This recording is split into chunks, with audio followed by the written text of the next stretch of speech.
I had to get out and stretch my legs. Shit, this is a long video. Eyes got me charged.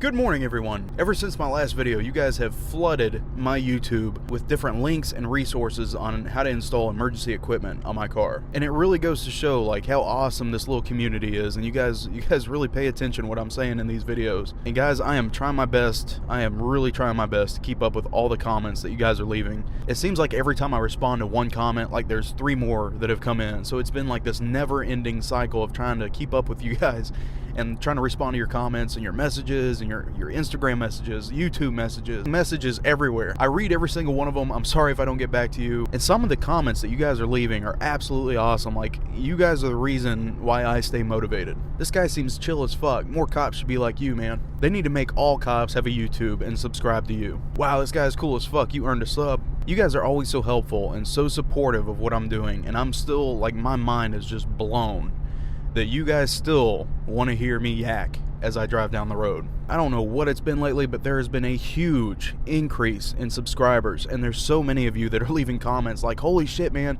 I visited you and I watched a couple videos, and then like you have 700 more subscribers. And there's a couple of you that have actually been telling me where a lot of this traffic is coming from, and I've kind of pinpointed it down to Reddit and First 30 Minutes. And I don't really use Reddit a lot, but I did check out First 30 Minutes. First 30 Minutes is actually like a really cool channel, man. It's this guy that he plays a modified version of Grand Theft Auto. And the modification is that you get to play as a cop. So you get to make like traffic stops.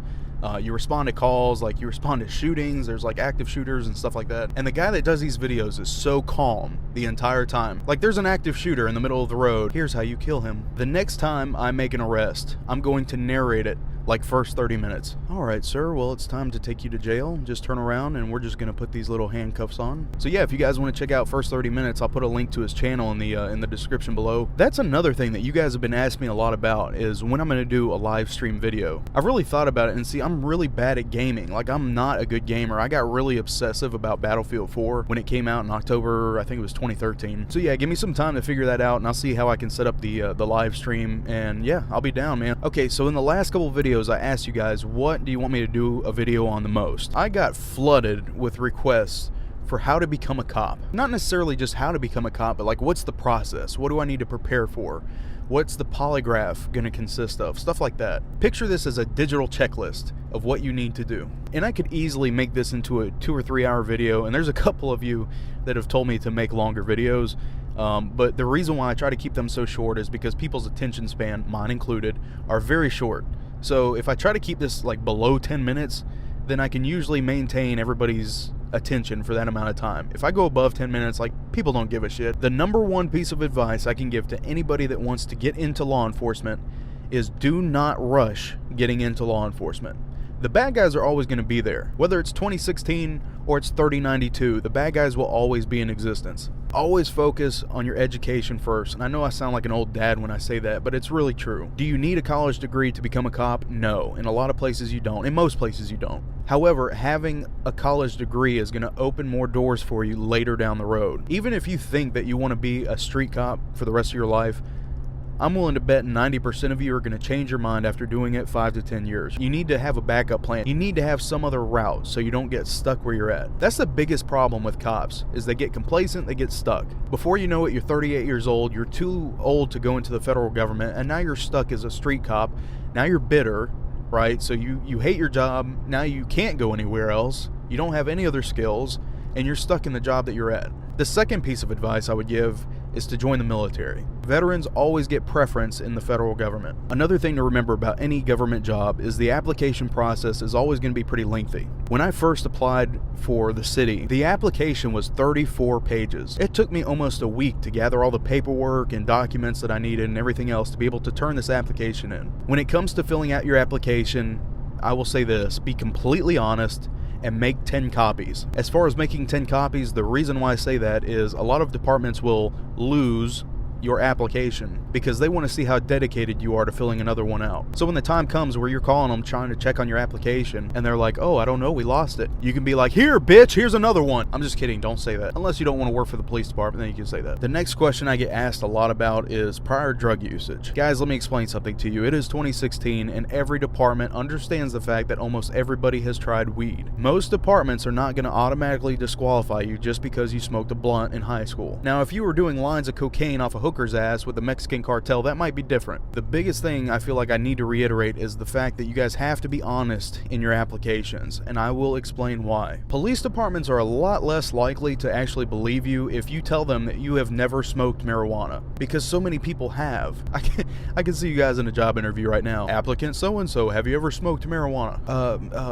Marijuana? I don't know what that is, sir. Bullshit, bitch, your eyes are still bloodshot. And you guys need to keep one thing in mind whenever you're applying for these jobs with law enforcement. Whenever you ask questions or you're interviewed or anything else, 9 times out of 10, the people that are interviewing you are former detectives. They are trained to look and see if you're full of shit. These guys are not new to the game. They know when you're full of shit or not. That's why it's always best to be honest from the beginning. These guys are trained for interviews and interrogations. The biggest thing for you guys getting into law enforcement is to remember, from the day you start until the day you retire, integrity is everything. If you lose your integrity and you are caught up in a lie, that's it. It's gone. It's not coming back. If you don't have integrity, you have absolutely nothing in this job. As far as the physical requirements of the academy go, like once you get accepted and you pass your interview and they send you to the academy, get your ass in shape before you even go. Keep in mind, the first day you start the academy, you're going to be running several miles. The instructors do this all year long, and they expect you to keep up with them starting from the first day. But don't make the mistake so many people make and go to the academy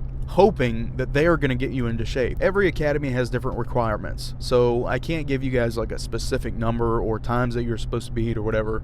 I'm just giving you a general overall idea. Be ready to run, be ready to be yelled at, and be ready to do a lot of push-ups. If you have those 3 things down, you're good. Now, moving on to interview boards. Once you guys get accepted, once you guys start the process and you're going through the hiring process and you've come to the point where you have a panel interview. The panel interview is usually going to be comprised of like lieutenants and captains, maybe a couple sergeants, whatever.